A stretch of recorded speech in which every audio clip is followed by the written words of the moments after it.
Oi, eu sou a Isabela. Eu sou a Flávia. E você caiu no Angu de Grilo.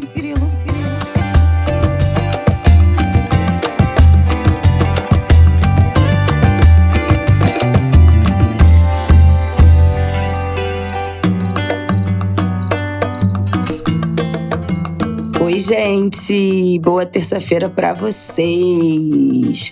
A voz está de centavos, mas estamos aqui. Tudo bem, Flavial? Tudo bem, minha voz também não tá boa, não. A garganta esse fim de semana reclamou um bocado, mas seguimos.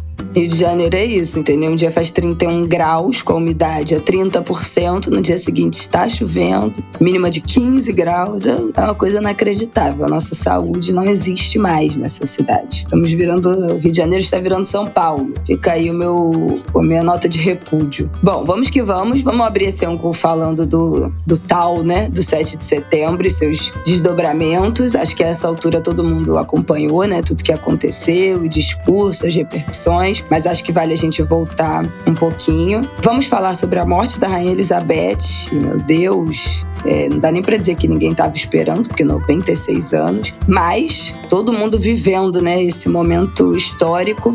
E aí as declarações mais loucas possíveis. Vamos falar sobre isso e o que essa monarquia também representa. E no nosso terceiro bloco, um compilado de coisas. Fomos na exposição Defeito de Cor no Mar. Queremos prestar nossa homenagem a Emanuel Araújo. Temos indicação de livro novo que saiu, de jornalista competente, querida. E é isso, né? Nosso terceiro bloco vai ser aquele ângulo de grilo de assuntos. Então vamos que vamos. É isso. Bom, 7 de setembro... Quais eram os nossos palpites do 7 de setembro? Quero resgatar aqui na semana passada. Eu acho que os nossos palpites principalmente eram que o Bolsonaro adotaria um discurso menos violento, ainda com absurdos, mas menos violento, mas que de qualquer forma renderia repercussões e notas e posicionamentos, e que os seus aliados teriam, né, esse discurso violento, que não sairia da boca dele dessa vez, mas que sairia da boca dos seus aliados. Podemos dizer que nosso palpite se cumpriu? Podemos. Eu tinha também pontuado bastante a questão do sequestro da data nacional, né? Sim. E esse foi um tópico cumprido com louvor, né? O 7 de setembro foi completamente dominado, né, por Bolsonaro, seu grupo político, seus festejos, o que deixou a independência, né, o aniversário, né, do bicentenário da independência completamente isolado, né, da totalidade dos brasileiros. Seja lá o que isso signifique também, não é? Bom, quem acompanha o Angu de Grilo sabe o tanto que a gente tem falado e tem trazido aqui um pensamento mais crítico, né, sobre o protagonismo negro e feminino, sobre a desconstrução um pouco desse mito, né, do príncipe num cavalo branco. Mas, independentemente disso, é uma data nacional, um feriado nacional, é um dos dois mais importantes feriados nacionais do Brasil, que teve a sua celebração de uma data redonda, marcante, completamente sequestrada por Bolsonaro e pelo bolsonarismo, repleta de referências sobre a violência política, sobre o risco de violência política que poderia alcançar os adversários de Bolsonaro na corrida presidencial e, eventualmente, a militância, os apoiadores de outros candidatos, em particular dos apoiadores do ex-presidente Lula, candidato do PT. O 7 de setembro terminou, inclusive, com mais um assassinato político, né? Exatamente. É algo, assim, estarrecedor o tamanho, né, a escala que a violência política alcançou no Brasil e alcança nesse momento. Esse caso que a minha mãe comentou, acho que vale a gente dar nomes aqui. Benedito Cardoso dos Santos, de 42 anos, foi morto a facadas depois de discutir, né, sobre política com Rafael Silva de Oliveira, de 24 anos, que foi preso e confessou ter matado o Benedito. Os dois trabalhavam juntos, trabalhavam cortando lenha numa chácara, discordaram, tiveram uma discussão, um apoiador do Bolsonaro, outro apoiador do PT, e aí esfaqueou o Benedito 15 vezes. Uma coisa horrorosa, coisa Enfim, gente, mais uma atrocidade. Tentou decapitar, deu uma machadada no pescoço, uma coisa horrível. Mais um extremo de violência política que vem depois do recente caso do Marcelo Arruda. E a gente não pode esquecer do mestre Moa, né? Que foi na eleição 4 anos atrás. 4 anos atrás? Foi. 4 anos atrás, 2018. Meu Deus. A gente não pode nem esquecer que Bolsonaro foi vítima, né, de violência política também 4 anos atrás. Fez 4 anos da tentativa de homicídio, que inclusive foi determinante, né, para a estratégia política de não participar de debates por absoluta impossibilidade e, sem dúvida alguma, ajudou a catapultar uma eleição, um candidato, né, que acabou vitorioso nas eleições. Eu não estou dizendo que ele ganhou só por causa da facada, porque tinha uma onda. Mas o episódio de violência política, sem dúvida alguma, criou comoção, solidariedade e deu a Bolsonaro preciosos minutos e centímetros de cobertura jornalística que ele não tinha no horário eleitoral, né? Então também tem muitos estudos, inclusive, desse tema, né, da campanha política de 2018, que relativizam o fato de Bolsonaro ter ganho a eleição sem ter tempo no horário eleitoral, que é algo que sempre se pensou muito importante na disputa política no Brasil, em razão de esse tempo escasso, que eram segundos, né, no horário eleitoral em 2018, ele foi, em larga medida, primeiro, substituído, né, por uma estratégia de rede social, de WhatsApp, né, distribuição de mensagens, inclusive de fake news, muito eficiente, coisa que não era usada na mesma intensidade e eficiência dos adversários, e também um espaço em televisão e mídia que foi muito maior do que os outros candidatos em razão dessa tragédia da facada. Tendo sido vítima de violência política, ele se tornou e continua sendo um líder político que prega a violência política dioturnamente. E é um pouco sobre isso que a gente precisa conversar aqui no Angu de Grilo e tem conversado por aí, porque há algumas tentativas de criar uma simetria, né, nesse debate político polarizado, dividido, tensionado, que não corresponde à realidade. O grande agente, né, de violência política, de estímulo à violência política, do ponto de vista subjetivo e objetivo, é Jair Bolsonaro e é o grupo político que o apoia. Claro, uma falsa simetria absurda, né? Querer comparar as duas coisas. Mas dentro disso que você falou do tempo de tela, né, que ele ganhou, dá para fazer uma relação direta com o que foi esse 7 de setembro. Isso foi, inclusive, muito comentado. Como o 7 de setembro, você falou, né, que você já previa que seria um sequestro dessa data nacional pelo Bolsonaro, virou um enorme palanque de campanha para ele, o 7 de setembro, indevidamente, né? Ele fez discurso de campanha durante todo o dia e ganhou muito tempo de TV, porque é uma data que você é obrigado a cobrir, né?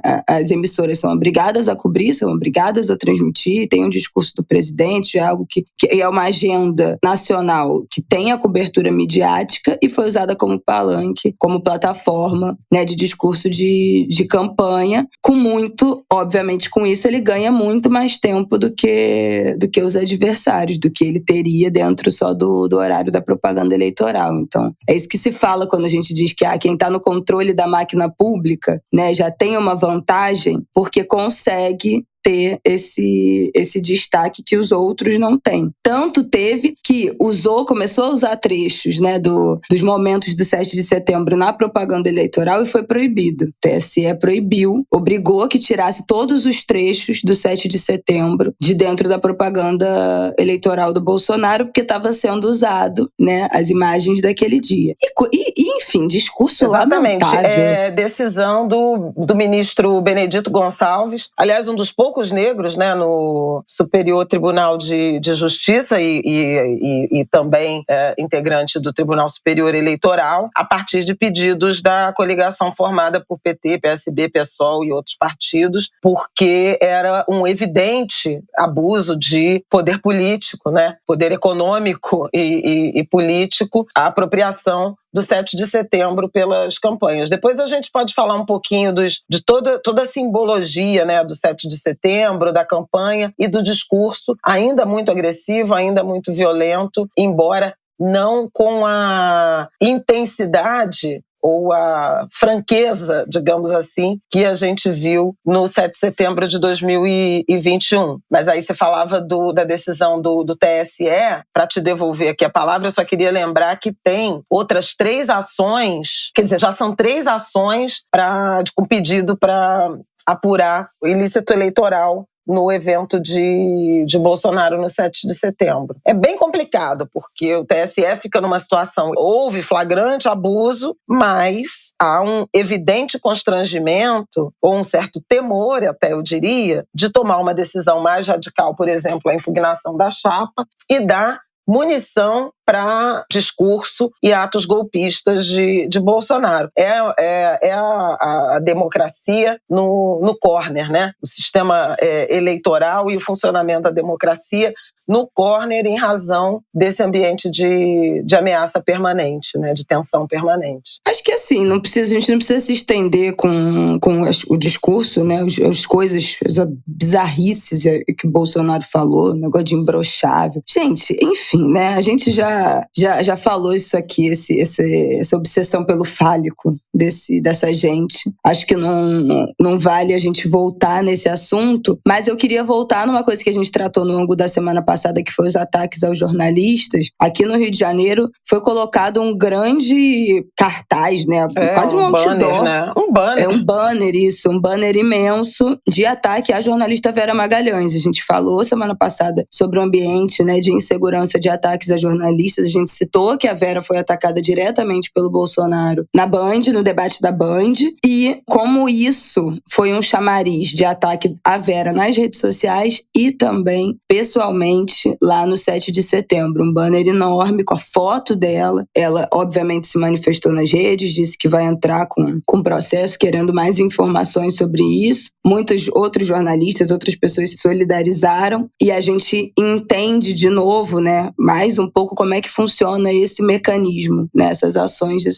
coordenadas, essas operações de influência que começam, e é por isso que a pesquisa também falava disso, né, como o presidente e a sua família, os seus aliados, são o grande detonador desses ataques, o chamariz desses ataques, que continuam reverberando, né, semanas depois. Então, mais um episódio lamentável que cria ainda mais, tensiona ainda mais esse ambiente de violência. E aí eu acho que cria um receio, né, a gente estava até falando disso, né, esse final de semana, ir ou não votar com camisa vermelha, ir ou não votar com adesivo esse ano, como a sensação de insegurança é muito maior, né, de andar na rua com qualquer coisa que identifique os seus candidatos, como a gente está ficando cada vez mais tenso à medida que vai chegando perto das eleições, e como o medo é ainda mais crescente na possibilidade de um segundo turno, mais 50 dias, mais 30 dias, além dos 20 que ainda faltam, mais 30 dias praticamente, desse aumento de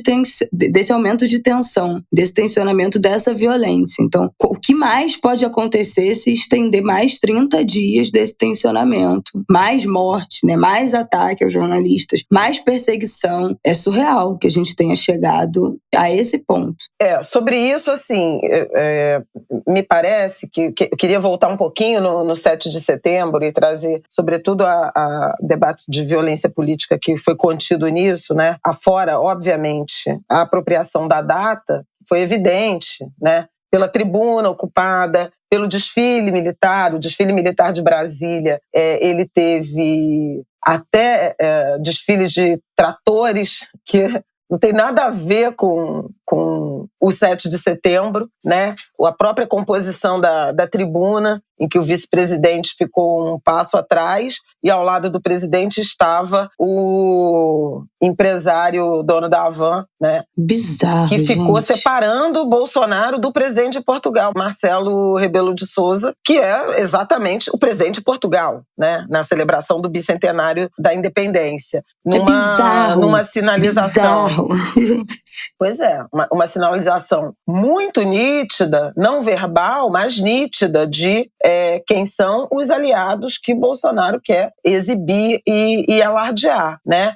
É um empresário, aliado de primeiríssima hora, que é investigado por pertencer a um grupo de supostos, né, suspeitos, né, empresários golpistas, investigado pelo Supremo Tribunal Federal, num inquérito presidido por Alexandre de Moraes, que vem a ser o presidente do Tribunal Superior Eleitoral, e esse indivíduo teve lugar de honra na tribuna das autoridades no 7 de setembro, de celebração do bicentenário.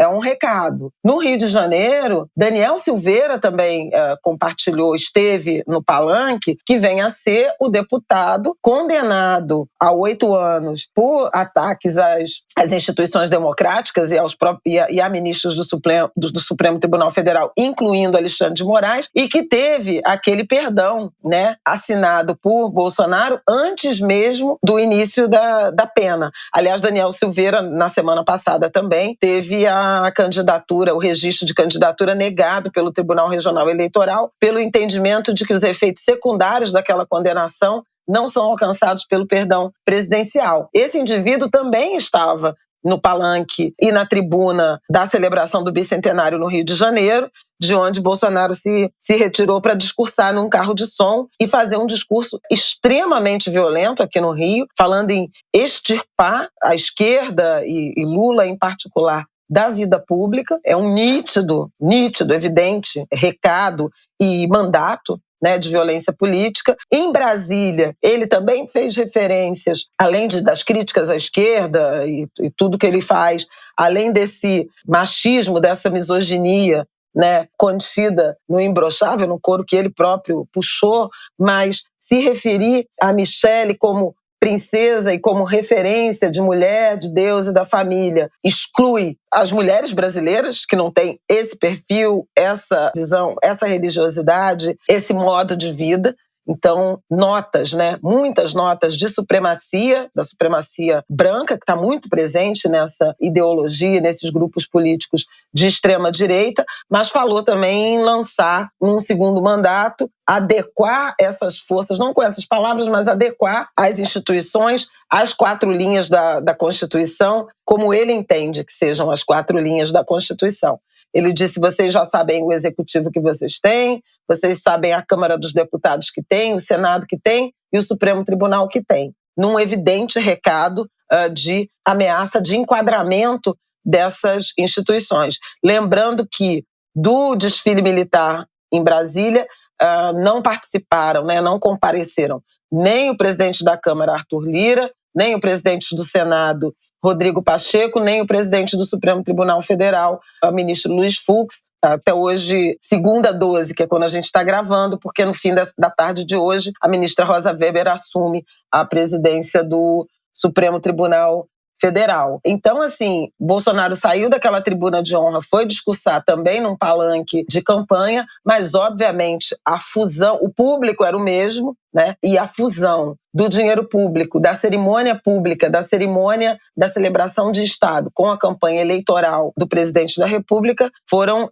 evidentes tanto em Brasília quanto no Rio de Janeiro. E um discurso muito atravessado pela violência política. Eu tenho até um rol aqui de evidências, né, da violência política contida ao longo do tempo nos discursos e em atos também de Bolsonaro e do governo. Vou falar rapidamente, e isso está presente na campanha, além de tudo que eu já mencionei. Na última sexta-feira, ele fez nova referência a varrer do mapa o PT, varrer para o lixo, né, o PT e o Lula.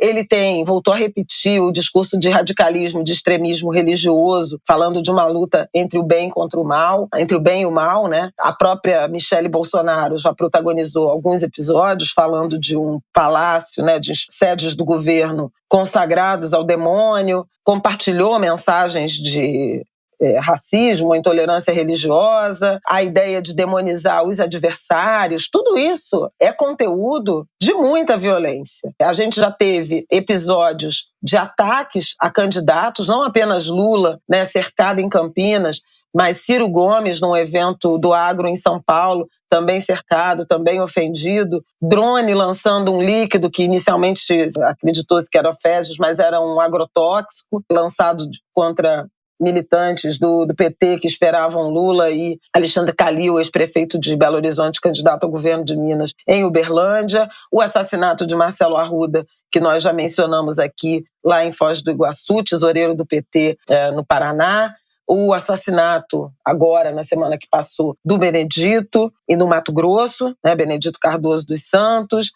Todas as referências à violência de gênero contra mulheres, contra jornalistas, contra indígenas, a violência de não demarcação e de desqualificação de indígenas, de lideranças indígenas, de quilombolas tratados como arroba, né, como animais, animalização. Aí são evidências de supremacia, mas também de violência, de naturalização da violência. Filhos do presidente que faz bolo de aniversário com arma, né, de exaltação às armas, aliados, autoridades que já foram investigadas por símbolos nazistas, discurso nazista, né? A violência contida num lema que o presidente tem repetido muito, que é de povo armado não será escravizado, que é evidentemente um mandato de violência política, e as medidas objetivas de permitir mais acesso às armas e menos controle das munições. Os institutos Igarapé e Sou da Paz contabilizaram 1.006.000 armas em mãos dos caçadores, atiradores e colecionadores. Esse número triplicou durante os anos de governo Bolsonaro. E o próprio Tribunal Superior Eleitoral tomou medidas de forma unânime, né, aprovou a decisão de proibir a entrada dessas pessoas com armas nas sessões eleitorais no dia das eleições. E há várias medidas nessa direção, né, de tentar controlar o uso, o acesso, o porte de armas no dia da eleição. Então, está muito nítido, né, quem é que prega essa violência política e como ela tem se dado do ponto de vista subjetivo, que é no discurso, nas ideias, nesse mandato, no que alguns especialistas chamam de apito de cachorro, né? Que você não fala, mas fala, né? Autoriza sem autorizar, né? Mas a quem a mensagem se destina, ela chega sem nenhum tipo de equívoco. E medidas objetivas que incluem 42 atos executivos de facilitação, de flexibilização do acesso ou de afrouxamento do controle de munição. Eu achei importante enumerar todas essas evidências, porque às vezes a gente perde, como elas vão acontecendo ao longo do tempo, a gente perde um pouco do filme, né? Fico olhando o retrato aqui de ontem e o filme é extenso e está repleto de sinais. Para fechar o 7 de setembro, assim, de minha parte, eu queria chamar a atenção para o fato de o quanto outros candidatos não tiveram agendas e se referiram com preocupação ao ambiente de muita violência. Eu acho que a fala mais enfática foi a do Ciro, né? Ele foi para Ouro Preto e fez um discurso de um certo, ele disse alívio e tristeza, né? Em relação ao 7 de setembro, alívio por não ter terminado, e no final das contas até terminou, né, com um homicídio lá no Mato Grosso, mas que até aquele momento não tinha ocorrido nenhuma matança, tragédia nacional em razão dessa radicalização, e tristeza por esse sequestro e pelo espetáculo vergonhoso que o Brasil teve que testemunhar, né, numa data que seria de todos os brasileiros. Lula usou o seu tempo para se defender dos ataques que recebeu e cobrar explicações, né? Tem uma tensão muito grande em torno de Jair Bolsonaro com o escândalo dos 51 imóveis comprados pela família, pelo clã, né, com dinheiro vivo. A Simone Tebet também chamou atenção para esse ambiente de violência política e me impressiona como a violência política está pautando, talvez seja o protagonista, o grande protagonista dessas eleições nesse momento. E isso é muito triste, muito duro de acompanhar. É isso, gente. Acho que falamos já demais desse dia. Chega, mas um cenário preocupante. Eu acho que... Eu não sei nem se dá para dizer que não foi tão ruim quanto o esperado, porque é mais um tensionamento de um ambiente que não tem necessariamente, não reverbera imediatamente, mas colabora com um ambiente de tensão permanente, de violência permanente. Então, é mais um tijolinho nessa parede desses apoiadores e desse governo violento. Não foi um dia com saldo positivo, não saiu mais enfraquecido, né? O Bolsonaro não saiu enfraquecido. Saiu, como sempre, sendo ridicularizado pelos discursos absurdos. Esse negócio desse imbrochável é inacreditável. Então saiu sendo ridicularizado por parte dos eleitores da oposição, né? Pela oposição, na verdade, porque os eleitores dele, aquela galera, aqueles 30%, seguem firmemente, inacreditavelmente seguem firmemente do lado dele. Pois é. E numerosos, né? Numerosos. Eu fiquei muito impressionada com a quantidade de gente que... Principalmente lá em São Paulo, né? Porque o Rio já não surpreende mais. Pois é, o Rio não surpreende mais, porque o Rio é o território dele, especialmente com o desfile do 7 de setembro sendo em Copacabana, que virou o lugar, né, de manifestação, antes de manifestação bolsonarista, mas virou o lugar lá pelo impeachment da Dilma, das manifestações do impeachment e tal. Então não me surpreende ali ter acumulado uma galera, mas aquela imagem de São Paulo, da Paulista, eu fiquei meio passada, não esperava mesmo. E pra mim foi muito gritante, além do dia mesmo. Por exemplo, aqui na minha rua, eu tava reparando isso na semana passada, tem muita janela com bandeira do Brasil. No caminho, assim, no trânsito que eu faço, levar a Martin na creche, buscar, eu comecei a olhar pra cima nos prédios e tem muita janela com bandeira do Brasil. É óbvio que eu moro num território inimigo, mas, por exemplo, durante os debates, as aparições, né, o Bolsonaro no Jornal Nacional, teve muito mais vaia e grito na janela contrário a ele, algumas poucas manifestações de apoio, mas nas janelas muita bandeira. Vi muita. Além da galera do 7 de setembro, né, que vi motoqueiro com bandeira, gente de moto com camisa do Brasil e tal, mas tenho visto na rua, frequentemente, bandeira, adesivo de bandeira do Brasil em carro, aquela bandeirinha pendurada na janela. Então, essas manifestações silenciosas, né, essas posições silenciosas que estão sendo tomadas de forma permanente, não só na inflamação ali do 7 de setembro. As pessoas estão mesmo desfilando com esses símbolos, né, de apoio a esse governo, o que para mim é bizarro. Essa é uma característica muito marcante, né, desses movimentos de extrema-direita, que é a apropriação dos símbolos nacionais, e o grupo bolsonarista fez isso, sim. O sequestro da camisa da seleção brasileira, da bandeira do Brasil, agora da data, fez mesmo, né, nacional. Mas eu tinha a sensação que essa coisa da bandeira tinha diminuído um pouco. A gente vem em momentos chaves, né? Então vai ter um discurso, vai ter uma manifestação, aí vai todo mundo. Agora, no dia a dia, as pessoas estarem com a bandeira na janela de casa, isso era uma coisa que tinha sumido. Eu achava que tinha sumido. Né? No carro, andando na rua com bandeirinha no carro, isso era uma coisa que eu já não via há muito tempo. E voltou, né? Então, não é só uma galera antipetista, não são só eleitores do Bolsonaro. As pessoas estão se manifestando permanentemente na sua rotina ali como apoiadoras. Isso, para mim, não é aquele voto da ignorância, né? É a escolha, é a decisão mesmo.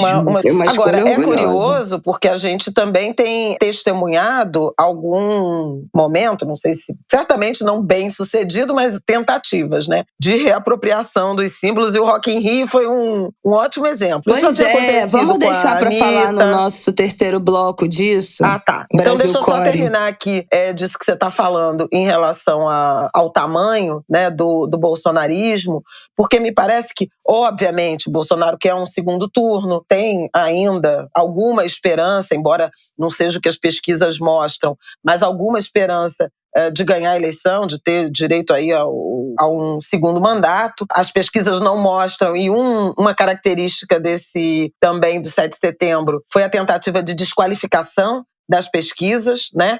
Mas eu acho que há uma estratégia em paralelo de manter essa adesão, essa força política como oposição, né? Manter o bolsonarismo vivo, mesmo sem Bolsonaro no poder. Eu não acho que que o 7 de setembro foi só uma estratégia para disputar e tentar ganhar a eleição, para criar um fato político que gerasse uma onda por Bolsonaro. Eu acho que o grupo político, eles sabem que podem perder, que tendem a perder, né?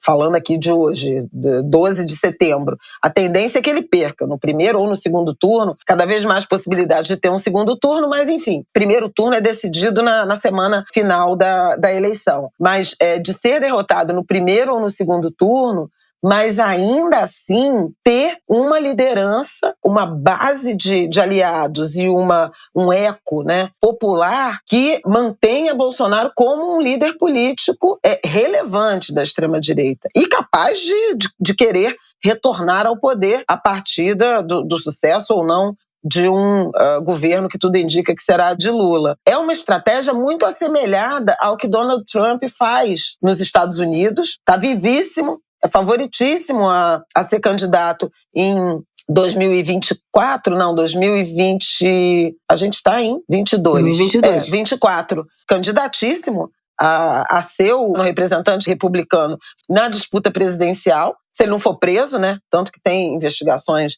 em paralelos em relação a várias questões, não vale aqui entrar, mas é uma estratégia muito assemelhada, assim como outros grupos de extrema-direita mundo afora, que são derrotados, têm sido derrotados no pleito, mas continuam fazendo muito barulho como oposição. E acho que o Brasil precisa se dar conta de que esse bolsonarismo continuará existindo, porque há muita adesão popular, né? Popular, enfim, ponto. Há muita adesão popular, independentemente de estar ou não no Planalto. E é preciso acompanhar, algo que a gente já falou antes, que composição terão Câmara dos Deputados e Senado Federal no fim desse processo eleitoral, porque eles podem ser numerosos também do ponto de vista parlamentar para atrapalhar a governabilidade e impedir avanços, inclusive na legislação. Chega!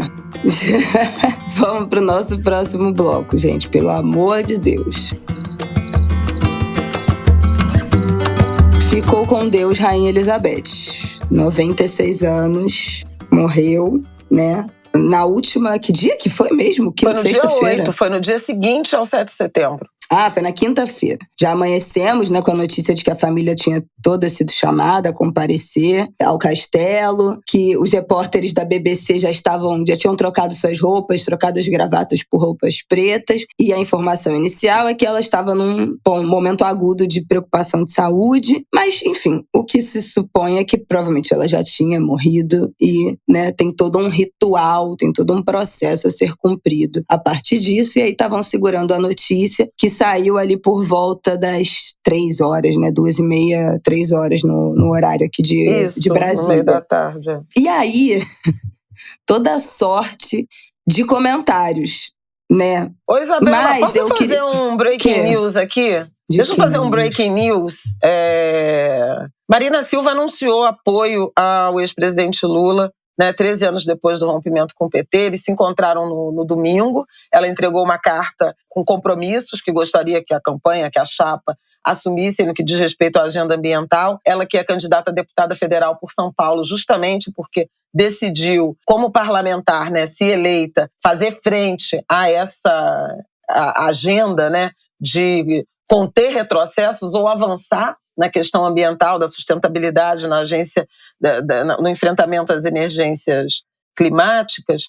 E a gente já tinha falado aqui no Angu sobre a Marina, né, sobre a importância dela e sobre toda a tensão que cercou essa reaproximação com Lula. Inclusive, o Lula cometeu alguns erros, falou da Marina muito raivosa. Eu acho que eu cheguei a comentar isso aqui num dos Angus anteriores, então queria fazer esse breaking news, porque Lula fez um movimento em direção a ela, a convidou para uma conversa, que ela aceitou ontem, no domingo, né, domingo dia 11, e agora ela expressa publicamente o apoio à campanha de Lula, o que resgata aquela ideia da frente democrática que se construiu com o Alckmin, Geraldo Alckmin como vice, e agora Marina Silva entrando nessa aliança, ela que é uma referência global, né, na questão da defesa do meio ambiente, mas é também uma mulher negra e evangélica. E aí também tem um papel, não diria principal, talvez secundário, mas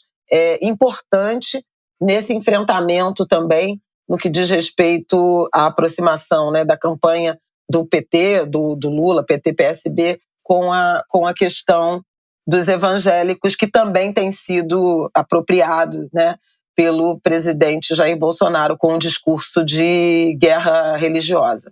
Dos evangélicos e do meio ambiente, né? Uhum. Porque os governos Lula e Dilma também são muito criticados em relação ao agronegócio. Óbvio que nem se compara ao governo Bolsonaro. Não, nem se compara. O que teve de avanço foi nos governos Lula e Dilma. Nem se compara. Mas também sofrem críticas, né, de ativistas ambientais que estão muito de olho nesse sentido. Mas voltando à rainha, toda sorte de comentários. Mas eu acho que vocês já sabem até o que a gente vai falar aqui, né? Flávia hoje escreveu a coluna dela na semana passada sobre isso. Quem ouviu o ângulo que eu fiz, bati o meu textão aqui sobre essa instituição Igreja Católica, acho que também os meus comentários sobre monarquia vão muito nesse sentido, né? A monarquia, especialmente a britânica, foi bastante sequestrada pela cultura pop, né? Isso que a gente tem comentado desde a semana passada, desde da princesa Diana, né? Como um ícone de moda, como um ícone dessa transgressão também, o que virou essa perseguição também pela imprensa. Então,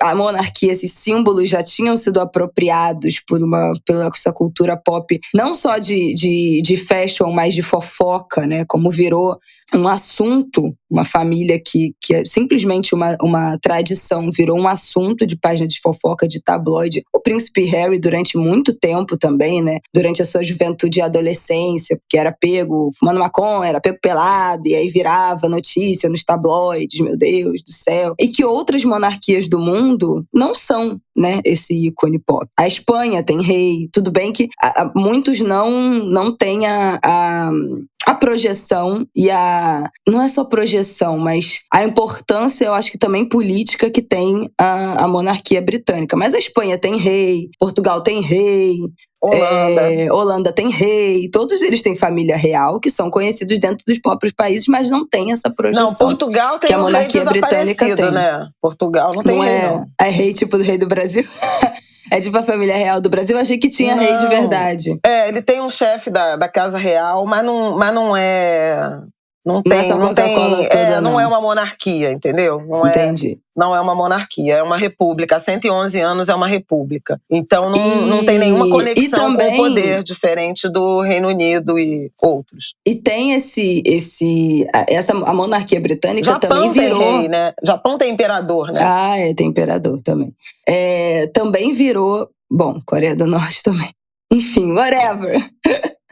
Mas a monarquia britânica virou um alvo imenso da cultura pop antes até do The Crown, né? Que também é essa série que ganhou todos os prêmios de tudo durante esses anos, que tá aí no ar. Mas antes disso, né, tinha The Tudors, que era o Henrique VIII, né? Que foi o fundador que criou a Igreja Protestante. Então, tem uma série já de produtos de audiovisual que já colocam a monarquia nesse lugar, e eu acho que The Crown veio para coroar essa mítica, né, em torno da família real, que tira dessas pessoas a sua devida responsabilidade dos processos de exploração, a qual, né, a monarquia é responsável, é ativamente responsável, é a grande encabeçadora desses processos de colonização de muitos países, que estão deixando de ser colônia muito recentemente. Nós podemos citar aqui nossa querida Barbados, país da Rihanna, que se é tornou... heroína, né? Declarada heroína nacional no processo de implantação da República, que foi em novembro de 2021. Foi agora, gente. Não tem nenhum Foi ano. agora, não tem nenhum ano que Barbados deixou de ser de ter como modelo um parlamentarismo com a monarquia, né, da Rainha Elizabeth, então de estar subjugado à coroa britânica, e virou finalmente uma república. É inacreditável. É inacreditável, assim. E a Rihanna, inclusive, participou, né, dessa cerimônia. Ela já estava até grávida, de poucos meses. Logo depois descobriram. É inacreditável. Então, assim, como ainda, né, a coroa britânica ainda detém territórios pelo mundo, e como foi ativamente responsável por muitos processos de colonização, de escravização, de roubo, né? Porque hoje, inclusive, a grande notícia que está viralizando nessa segunda-feira é que o maior diamante do mundo foi roubado pela coroa britânica da África do Sul. São os 2 maiores diamantes do mundo, um fica no cedro da rainha, né, do rei, e outro na coroa da rainha, que são diamantes avaliados em 400, 500 milhões de dólares, que pertencem à África do Sul e foram roubados. Quem já esteve, não sei se... 1904, 1905. Quem já esteve aqui, que já esteve em Londres, na Inglaterra, e já foi aos museus, é inacreditável. É inacreditável. São fachadas inteiras de templos, de lugares, não sei nem descrever, além de obras de arte, a Alemanha, né, também, né? Tem um debate muito intenso louca. sobre isso. Os caras roubaram tudo de países africanos, né? A maioria. E a gente já tratou dessa...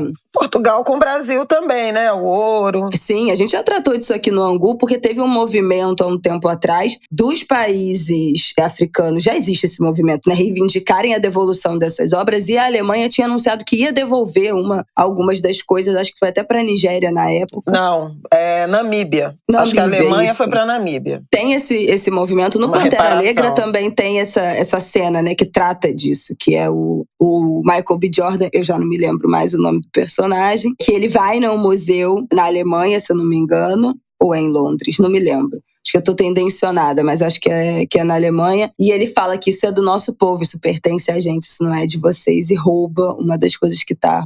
ladrão que rouba ladrão, né? Rouba uma das peças que estão lá fazendo essa alusão a esse roubo desse material, essa reparação. Então, assim, gente, nada a declarar. Vocês sabem aqui que Flávia gosta de acompanhar as fofocas e essa família. A gente já tratou disso aqui no Angu, né? No momento... Eu acho que foi no casamento, né? No casamento da Meghan? Da Meghan e do... Não sei se foi no casamento ou se foi na separação. O casamento foi em 2017. Eu acho que ainda não tinha Angu, não. Eu acho que foi na história da mudança para Canadá e tal, que ela deu a entrevista pra Oprah. Não, mas a gente falou do negócio da igreja, que a mãe dela foi, um coral de cantores negros. A gente falou disso aonde? Não sei. Bom, pode ter sido. Meghan e Harry. Enfim. Foi maio de 2018. De fato, não sei. Não foi no Angu, não. Mas a gente já falou disso em algum lugar. Mas a Flávia adora acompanhar essa coisa dessa família. Ela vê The Crown, ela fica, nossa, olhando, observando tudo. E acho que muita gente tem. Porque gente, é um espetáculo bizarro, assim. É inimaginável pensar a magnitude disso. As pessoas viverem ainda nessa regência, né? Nesses rituais, essa coisa ritualesca que é a monarquia, né? Outro dia tinha virado até notícia, há um tempo atrás, de que todo ano tem um ensaio do funeral da Rainha Elizabeth. Ela, inclusive, participava desse ensaio. Então, isso era uma coisa que já estava sendo ensaiada, porque são 10 dias, né, de ritual, de coisas a serem cumpridas. E, para mim, fica no campo do bizarro você olhar e você ver a quantidade de protocolos, essa linha sucessória, o primeiro discurso do novo rei, né, e esse culto à figura. Inclusive, vi várias pessoas no Twitter falando sobre isso. Que é só é só Cuba, é só a Coreia do Norte que tem o culto à figura. A monarquia não é culto à figura. E aí uma pessoa mostrando as estações todas do metrô na Inglaterra, todos os banners viraram o rosto da Rainha Elizabeth e a data, né, de nascimento e de falecimento, rest in peace. Então, como isso ainda é algo que é muito natural, eu acho, nesse território, não por todas as pessoas, claro, mas como eu acho que entra na curiosidade, no campo da curiosidade, entra no campo do bizarro, assim, do impensável. É isso aí que o príncipe Charles vai enfrentar agora, o rei Charles, né? Rei Charles III. E eu não consigo falar em rei Charles sem pensar no rei Charles, the first, pois é. The only one. O único. Porque ficou engraçado em português. Mas, assim, esse pensamento crítico que a Isabela expressa, e que eu também guardo, né?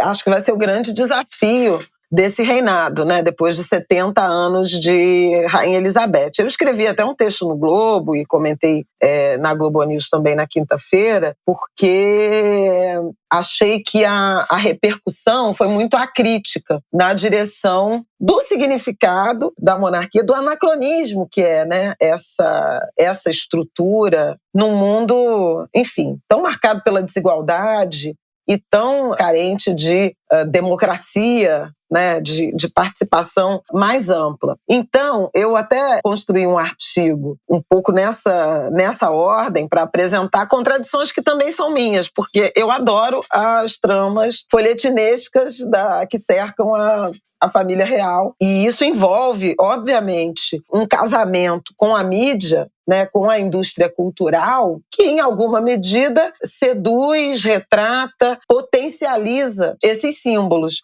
de transformar humanos, né, famílias humanas, em pessoas absolutamente especiais, só porque elas existem, porque não são grandes talentos no sentido de você pode ter um artista, um atleta, né, um cientista, enfim, um político, mas nesse caso não, é o nascimento que garante essa projeção, a monarquia faz isso, porque nasceu, já é especial, príncipe destinado a funções na sociedade e a funções de Estado. Eu acompanhei muito, sobretudo, porque era simultâneo, assim, mais ou menos contemporânea do meu crescimento, da minha juventude, o romance de Charles e Diana, né? Aquele casamento incrível e tão incrivelmente construído quanto incrivelmente fracassado, até a tragédia da morte brutal da Diana numa perseguição por paparazzi, já sinal dos nossos tempos, né? Numa madrugada em Paris, em 1997. Todo mundo lembra de onde estava quando Diana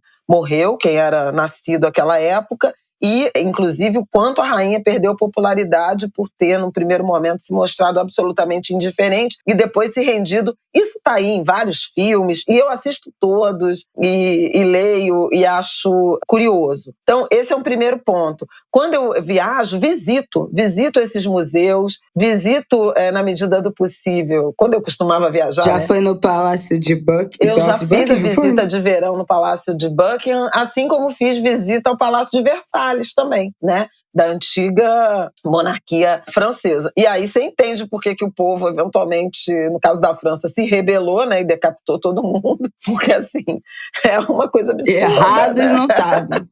Né? Ai, eu acho muito revoltante isso, porque é tudo cravado de ouro, é tudo com folha de ouro, é tudo do diamante, é tudo não sei o quê. Mas, ai, que ódio, é muito sabe luxo, assim? Vende muito essa merda grande, é muito... que acaba com a fome no mundo. É muito impressionante. Bom, e até aqui no Brasil mesmo, né? Se a gente pensar, o Museu Nacional era a casa da família, da família real. As igrejas, você entra em igreja aqui no Brasil, tudo cravado de ouro. Quem foi que construiu? Então, assim, eu consumo esses produtos, sobretudo do audiovisual, das visitas e tal. Acordei super cedo para ver o casamento de Meghan e Harry, em particular por se tratar, né, de uma mulher negra, uma mãe negra sozinha, né, naquele altar, orgulhosa de uma filha se casando com um príncipe. Muitas camadas aí de reflexão, de possibilidades. A Meghan, que virou, ela foi alvo de um racismo profundo por parte da imprensa britânica e também da Casa Real, né? Mas ao mesmo tempo foi muito acolhida por mulheres negras mundo afora, e lá também no Reino Unido se juntavam num frenesi parecido com o que alcançou a Diana. Então esse é um primeiro ponto, sobre ser parte de uma geração que foi intensamente afetada por essa construção de um imaginário pop dessa realeza. Não, pode construir um imaginário, só não pode esquecer o resto, entendeu? Não, exatamente. Aí eu vou para a segunda parte da minha reflexão, que é sobre a construção absolutamente bem feita do ponto de vista do marketing, do que alguns chamam de soft power, né? Usar rituais, celebrações, a vida dessa família como uma ferramenta de consolidação desse poder, essa mítica de sonho, de novela, de uma narrativa algo épica, romântica, desafiadora, glamurosa, ela ajudou a produzir uma das marcas, né, mais valiosas e conhecidas do planeta, e, ao mesmo tempo, consolidar um poder político e limpar a imagem de intensa brutalidade contida na monarquia, no imperialismo, né, no Império Britânico, que produziu genocídio, dominação, escravidão de corpos, principalmente de corpos negros, ocupação de territórios, né, sequestro, ocupação de territórios, pilhagem dos recursos naturais, dos recursos todos, naturais, minerais, né, pilhagem da riqueza de povos de América, de África e da Ásia. Então é muito curioso porque essa imagem quase de sonho que se instituiu, que se consolidou em torno da monarquia britânica, da família real, e sobretudo a partir da Elizabeth, que ela coincide com a expansão de todo esse aparato, né? E ela foi uma CEO, né? Uma líder com mão de ferro, que sacrificou sentimentos da irmã, dos filhos, dos netos, em benefício dessa instituição, o quanto ela serve para mascarar, para higienizar a brutalidade da colonização. Então, a família real é uma das 5 marcas mais importantes do mundo, junto com Coca-Cola, Nike, Ferrari, Microsoft e depois a família real. Que loucura. A Elizabeth II era uma mulher com influência digital, né? Relevância, repercussão digital maior que a da Oprah. A marca e a forma como eles sempre lidaram com os símbolos da monarquia, transformando isso inclusive em dinheiro, é absolutamente impressionante. Na minha pesquisa eu encontrei 550 milhões de dólares em vendas de souvenir, artigos para festas, festejos, pelo Jubileu de Platina em junho desse ano, quando foram comemorados os 70 anos de reinado de Elizabeth. Tinha de boneco de pelúcia a molho de comida, iogurte e um modelo de geladeira que a Samsung lançou. É desse nível, né? Então, uma estrutura empresarial e de marketing muito eficiente, muito impressionante. Nenhuma monarquia construiu isso. Isabela já falou de alguns exemplos. O mundo árabe também, né? Tá cheio de monarquia, inclusive ditaduras, né? Que não são nem constitucionais, como é o caso dos países subordinados aí à coroa britânica, mas nenhuma construiu uma imagem, nenhuma limpou ou tentou limpar a sua história de dominação e de brutalidade como a monarquia britânica e, sobretudo, a partir, né, do reinado de Elizabeth, que teve uma função absolutamente relevante para a Europa do pós-guerra. É preciso reconhecer isso. Essas contradições, elas estão todas unidas, estão todas no mesmo balaio. Também é importante reconhecer isso. Essa estabilidade do Estado britânico e do papel dessas figuras, de algumas dessas figuras, na reconstrução da Europa depois da Segunda Guerra, depois da destruição do nazismo. Ela foi, de fato, uma mulher muito importante para aquele cenário europeu. Agora, O que a gente não pode especialmente a partir do Brasil, do bicentenário da independência, um país tornado república, né? E, portanto, que abandonou por completo essa ideia da monarquia, né? Da subordinação a um monarca.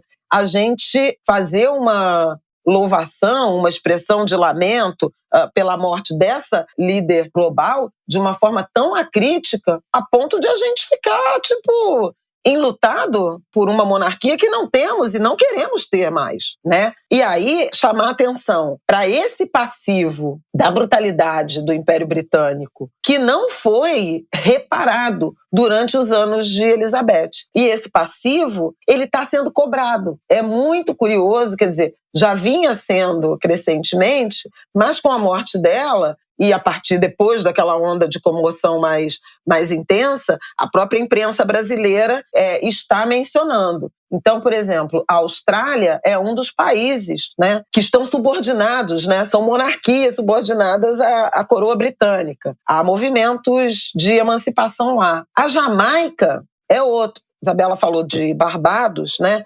Jamaica, Belize, são países ali da região do Caribe que estão com movimentos também de emancipação, ainda subordinados à coroa britânica e com movimentos de emancipação. Em março, o William e a Kate, agora príncipe e princesa de Gales, né? Ele, o herdeiro do trono, procurei aqui, são 14, são 38. né? Ah, não, peraí. 15 países. É o 15 Reino Unido países mais Inglaterra, no momento. mais Reino Unido mais 14, né? Eu acho. Reino Unido mais 14. Escócia, País de Gales, Irlanda do Norte e a própria Inglaterra, né, que estão ali no Reino Unido. Canadá, Nova Zelândia e Austrália. E também Bahamas, Belize, Granada, Jamaica, Papua Nova Guiné, Ilhas Salomão, Santa Lúcia, Antigua e Barbuda, São Cristóvão e Neves e São Vicente e Granadinas. Pois é, muitos territórios aqui na América Canadá? Central e região do Caribe. Eu tô muito passada.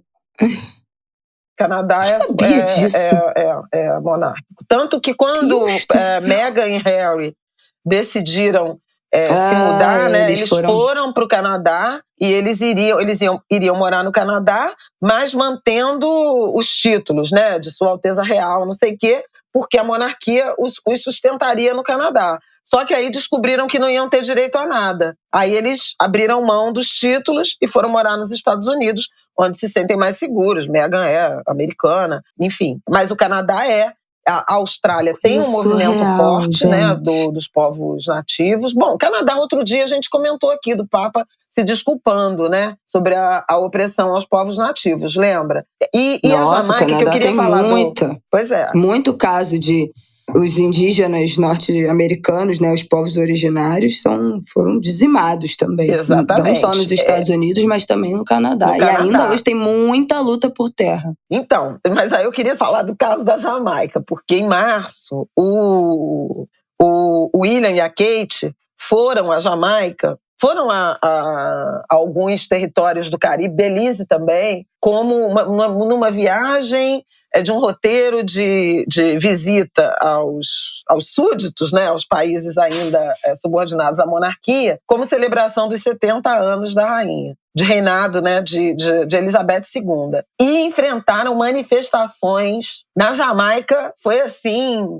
saiam daqui, vocês têm que se desculpar e reparar. E a Jamaica criou um movimento, uma rede de advogados que elaborou um documento que é uma lista de 60 razões para a monarquia britânica se desculpar. É uma para cada, porque a Jamaica fez 60 anos de independência. É uma razão para cada ano da independência. Maravilhoso. 60 reasons to apologize.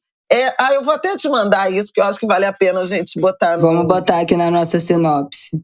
E começa lá em 1600 e não sei das quantas, todas as razões. Devem ter tido que cortar, inclusive, o motivo. Não, gente, só 60. Vamos cortar aqui, vamos selecionar quais são os mais importantes. O motivo não falta. Imediatamente, após a morte da rainha, estão olhando de novo esses movimentos, né, de emancipação. Então, a Jamaica tem muito forte. Esse debate que a Isabela já mencionou na África do Sul está muito forte, do pedido de desculpas, da reparação, da devolução dos itens roubados. O New York Times fez uma matéria grande falando disso. A Austrália é outro. E acho que essas tensões, elas vão se intensificar ou ganhar relevância no reinado de Charles. Ele não vai ter vida fácil, porque porra, já ele teve, não é né? rainha, Durante né? 73 anos. Agora chegou a hora de trabalhar um pouco, né, gente? Porra, tava coçando. Ah, não, gente. Não, e assim, não terá vida fácil. Nossa, que um grande desafio. Nossa, que desafio, realmente. Não, Ai, mas o suando. desafio, porque assim, a Elizabeth, ela conseguiu manter um domínio impressionante, porque ela assumiu em 1952 e repara, foram muitos processos de independência, né? Especialmente em África, e ainda assim ela conseguiu manter muito poder, né? Nessa comunidade das nações, que são mais de 50 agora países. Com Charles que vai tudo cair, graças a Deus. E agora Vambora. A gente deve observar. Eu observo, obviamente, as tramas folhetinescas, né? A título de curiosidade, né? Porque assim, gente... Mas a gente não pode dar as costas, galera, né? Não, óbvio que para os países é muito importante esse processo de independência, mas essa galera deveria, né, se recolher um pouco também. Já deu dessa família. Com essa quantidade de poder, com essa relevância midiática toda, chega. Vamos deixar esse povo descansar aí longe das imagens. Isso a gente nem falou aqui dos escândalos sexuais do príncipe Andrew, né? É um príncipe, não vamos nem entrar nessa, vamos embora, que já deu muito tempo desse kikiki, mas deixa isso pra lá. Não dá pra falar que, nossa, queria que essa galera caísse no ostracismo. Porque não vai cair, né? A gente sabe que não vai. Mas também é muita imprensa, realmente, para essa cobertura, para essa família. Deixa pra lá. Mas são assuntos que mobilizam, né? Mobilizam o mundo. E agora com um componente importante, né? De geopolítica global, né? É isso aí. Então, um beijo para a família real. Adeus. Vamos para o nosso próximo bloco. Gente, já falamos demais aqui nesse Angu. Eu já estava querendo me encaminhar para o final, mas então eu queria citar duas coisas. A gente falou rapidamente sobre a tentativa de ressignificação da camisa do Brasil, e aí queria falar que tá rolando um movimento, uma tendência, inicialmente, eu acho que eu enxergo como duas coisas separadas, essa tendência de moda chamada Brasil Core, que tem viralizado no TikTok, tem viralizado entre modelos, entre famosas estrangeiras, essa combinação de cor, né? Verde e amarelo tem ganhado um tom fashionista no TikTok, mas em algumas celebridades pelo mundo têm usado o Brasil como uma nova estética de moda. E acho que, paralelo a isso, tem uma tentativa de artistas brasileiros de ressignificar essa camisa. Isso aconteceu com o Djonga, lá no festival, eu não vou me lembrar, um festival em Minas, não foi o Sarará, foi anterior. Mas o Djonga cantou vestindo uma camisa do Brasil e falou sobre isso, essa camisa também é nossa e tal. Inclusive, o Djonga é uma das pessoas que estrela a campanha oficial da camisa do Brasil, né, da Copa, da camisa nova para a Copa. A Anitta também já usou, né, a roupa verde e amarela no show no Coachella. E ontem, no Rock in Rio, que vocês estão ouvindo na terça, mas nesse último domingo de Rock in Rio, um bloco do show da Ludmilla foi com ela e todos os dançarinos também com camisa do Brasil. Então acho que tem uma... E além disso, o Caio Prado também, né, usou na homenagem a Elza Soares, no palco Sunset, uma roupa que era metade um uniforme do Brasil e a outra um vestido de gala vermelho. Então acho que tem uma tentativa aí dos artistas de devolverem de artistas declaradamente... progressistas, né? Progressistas que estão apoiando declaradamente o Lula nessas eleições, de resgatarem, de usarem essa camisa para tentar resgatar um pouco desse símbolo. E acho que também esse movimento também é movido porque a Copa é esse ano, né? A Copa do Mundo tá aí. E a gente tem debatido nos últimos 4 anos como é que vai ser, vai usar, não vai usar a camisa do Brasil na Copa do Mundo, como é que vai ser essa relação. Acho que esse movimento também tem a ver com a proximidade da Copa que tá chegando e uma tentativa aí de readequar o uso da camisa a todos os brasileiros. Eu não sou muito dessa, particularmente falando, eu acho isso mais um símbolo que não acho que haja orgulho algum né? Outro dia, inclusive na semana passada, viralizou um vídeo de uma mulher indígena, eu acho, cantando o hino do Brasil, e foi duramente criticada como se fosse a coisa mais linda, e os indígenas criticaram muito, porque o que significa esse hino, né? O que significa essa bandeira, essas cores da bandeira, essa bandeira do Brasil? Eu não tô nem falando de CBF não, tá, gente? Tô falando desses símbolos, desse nacionalismo, dessa república, que, né, é basicamente coisas que simbolizam esse genocídio indígena e preto que a gente tá mais do que acostumado a falar aqui no Angu. Então eu não gosto, eu não tenho o menor apreço por esses símbolos nacionais, eu acho isso uma palhaçada. Eu acho que é válido essa tentativa de ressignificar, mas esse símbolo pra mim não diz nada. Pra mim só são marcadores das sucessivas violências que foram perpetuadas por esse Estado brasileiro ao longo desses séculos, antes e durante e depois da independência, de república, de tudo. Então, esse símbolo não representa o Brasil que eu quero, né? Voltando aí com o Brasil que eu quero, não representa, não me interessa retomar esse símbolo. Mas tem essa tentativa de retomada acontecendo, né, pelos artistas, pelos progressistas, e tem essa tendência de moda também acontecendo. Mas quero só registrar aqui, queiram vocês ressignificar ou não, muito obrigada, passo. Eu passo. E outra coisa que eu queria comentar aqui no nosso Angu é que nós fomos lá na exposição Defeito de Cor, que inaugurou no último sábado, lá no Museu de Arte do Rio. A gente anunciou aqui, né, no episódio com a Ana Maria Gonçalves, relembramos na semana passada. Quem foi lá encontrou a gente, encontramos vários Angulers, foi maravilhoso. Foi maravilhoso. A exposição está incrível, a gente vai ter que voltar depois, porque estava lotada, que bom que estava lotada. 400 peças expostas no andar inteiro do Mar. Tem outras exposições também no museu que são imperdíveis. A coleção permanente agora do Mar na Enciclopédia Negra, com também artistas fenomenais, artistas negros muito críticos, obras lindas. Então, vale muito a pena pegar um dia, uma tarde para ir no Mar, não só ver a exposição no Defeito de Cor, mas as outras. Tem a Gira também, né? Exposição lá, a Gira, a Enciclopédia Negra, e tem mais uma, qual foi aquela que a gente viu? Ramo, né? Ramo, isso, que é uma sala pequena, também lá no Mar. Então, quero deixar essa indicação, que vale super, ultra, mega a pena. E se você não é do Rio, vai lá nas redes sociais do Mar. O Mar tem o trabalho deles em rede social no Instagram é ótimo. E eles estão compartilhando imagens da exposição, os artistas que estão expondo. E é excelente para conhecer artistas novos, porque eles fizeram uma curadoria, assim, desde artistas já mega consagrados até artistas que estão aqui naquele momento ali de virada da primeira exposição no Museu Grande. Então, uma mistura muito, muito incrível. E vale a pena a gente conhecer esses novos artistas, porque, enfim, potências, trabalhos maravilhosos. Está incrível a exposição, recomendo muito. Vai, Flávia, o que você quer comentar e indicar mais? Não, super, super recomendo. A exposição tá linda. Vocês podem tirar um dia e visitar o Mar e o Museu do Amanhã, onde está a Amazônia do Sebastião Salgado. Realmente vale muito a pena as instalações, os textos também super bacanas, porque viajam, né, pelo livro, pelos personagens, pelos ambientes, pelos temas do livro em Defeito de Cor.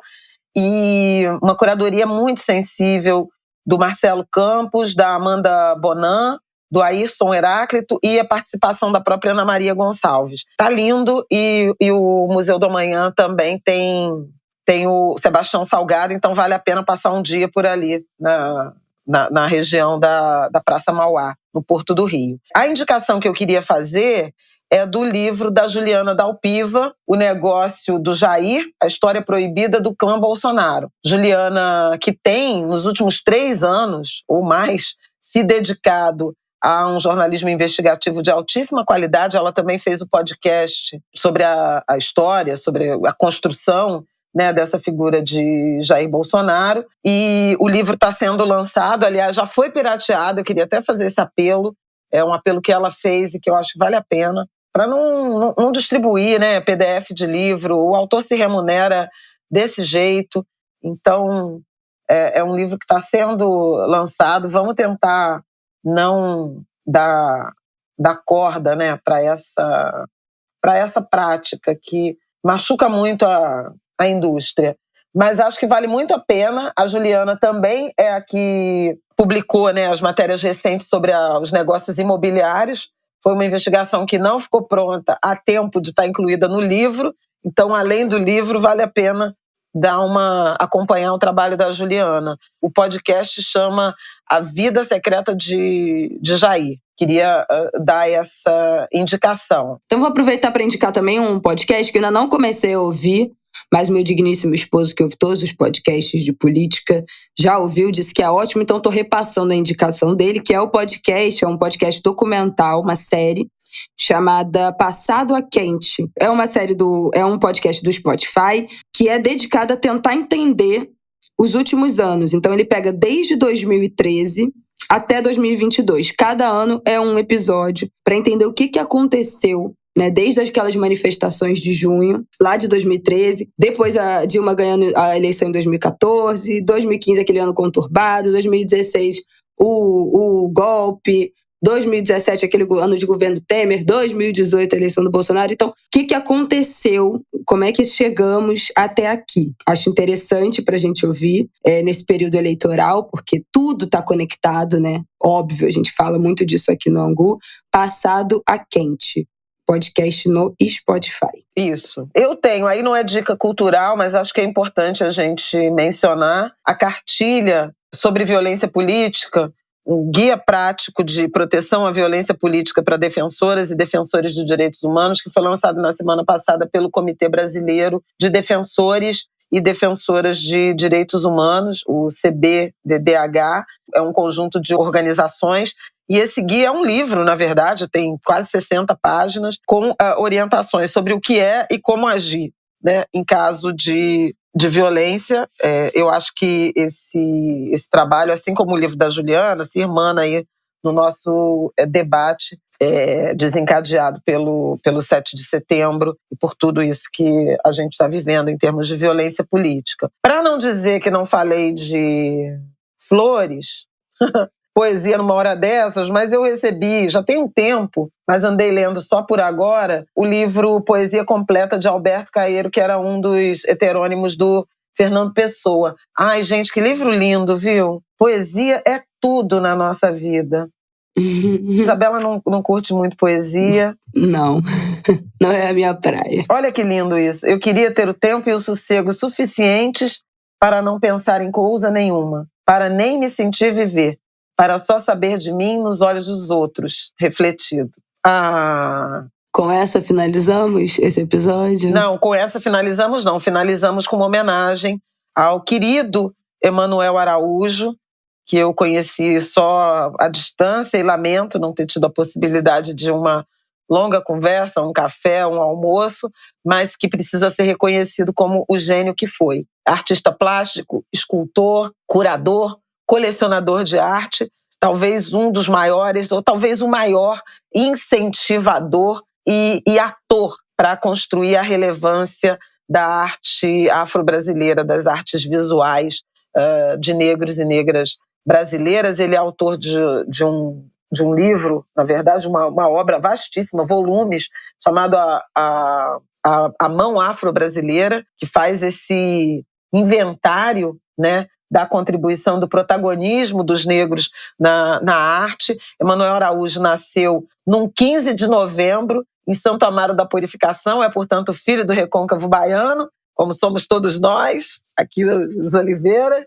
Ele frequentou o ginásio, inclusive, com Caetano Veloso. Foi no final dos anos 50, início dos anos 60, para São Paulo. Lá ele foi diretor por 10 anos da Pinacoteca de São Paulo. Quem conhece esse museu vai compreender a relevância da gestão de Emanuel Araújo.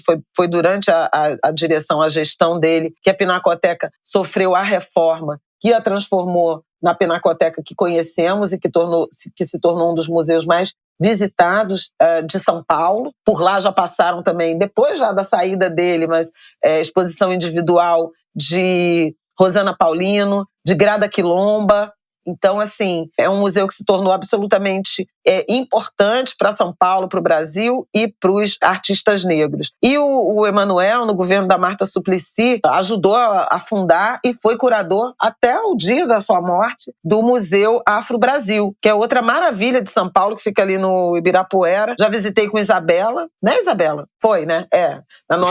Foi.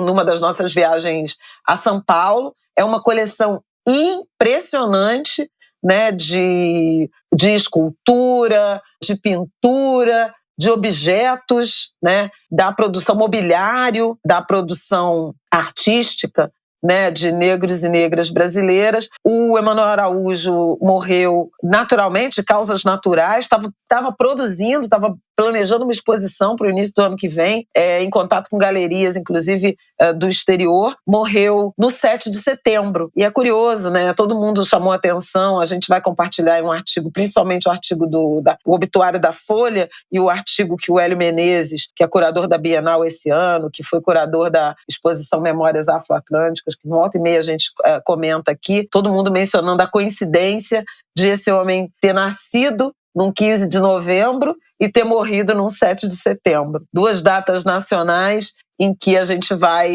eu espero, né, que para sempre a gente possa celebrar e agradecer pela vida do Emanuel Araújo. Um artista gigante, um gênio brasileiro, cheio de contradições, como são os gênios, mas uma maravilha brasileira que fez muito pela arte das pessoas negras no Brasil. A ele, então, muita luz, que o Orum o receba, o guarde em festa e gratidão por essa contribuição. É isso então, Angulers. Mais um Ângulo de Grilo no ar. Boa semana para vocês. Não é isso, Flávio? Mais nada a acrescentar. Semana. Bom final de semana. Aproveitem, procurem nossas referências, nossas indicações de conteúdo, que vocês procuram mesmo. É uma coisa impressionante. Como vocês vão atrás das nossas indicações. Muito feliz por isso. Última coisa que eu tinha para falar. Hoje foi o show da Maria Rita. A gente não falou aqui do show da nossa Anguler, Maria Rita, que foi maravilhoso. Gente, foi mais que um show. Foi uma sessão de descarrego, sinceramente. Foi maravilhoso. Foi uma público coisa assim. Se entregou total. Eu fiquei muito surpresa, né? Porque tem esse medo de que, porque é samba, as pessoas no Rock in Rio não vão gostar. Nossa, o público delirou. No Twitter, as pessoas, assim, embasbacadas comentando. Nossa, foi incrível, incrível, incrível, incrível, incrível. Não, dois shows que eu vi pela TV que me impressionaram muito, me fizeram até me arrepender de não ter ido em outro dia, foram da Maria Rita, no sábado, e o do Coldplay também, que é muito impressionante, a interação com o público, nunca tinha visto nada parecido com aquilo, embora não seja assim uma banda que eu acompanhe. E o da Ludmilla no domingo, né, gente? Gente, juro por Deus. Foi avassalador. O Rafa foi botar o Martin pra dormir. Quando ele voltou, eu tava na sala dançando em frente à televisão. Rebolando em frente à televisão. Olha, vocês sabem que eu ouço funk há muitos anos. Desde os 10 anos de idade eu acompanho todos os lançamentos de funk, sei todos os funks. Então eu estava lá, na primeira música da Ludmilla, em 2012, foi Fala Mal de Mim. Eu e minhas amigas, a gente ia pra festa, tocava essa música, a gente era legenda de foto, essa música, essas coisas de adolescente. Então assim, eu vi Ludmilla no dia 1 como MC Beyoncé. Então, olha, fiquei muito, muito, muito feliz, muito orgulhosa pela trajetória dela, né? Agora, então, se declarando que ela, né, ela tá muito mais consciente racialmente, de formação política, né? Ela amadureceu muito nesses anos. A Ludmilla também ainda é muito jovem. Eu acho que ela acho que ela tem 28 anos. Deixa eu até confirmar a idade dela. Ela é um pouquinho só, mas 27 anos. Ela é um ano mais velha que eu só. Então, amadureceu muito. Ela com a Bruna, né? Com a esposa dela. Lindo, gente, tudo incrível. Ela merecia,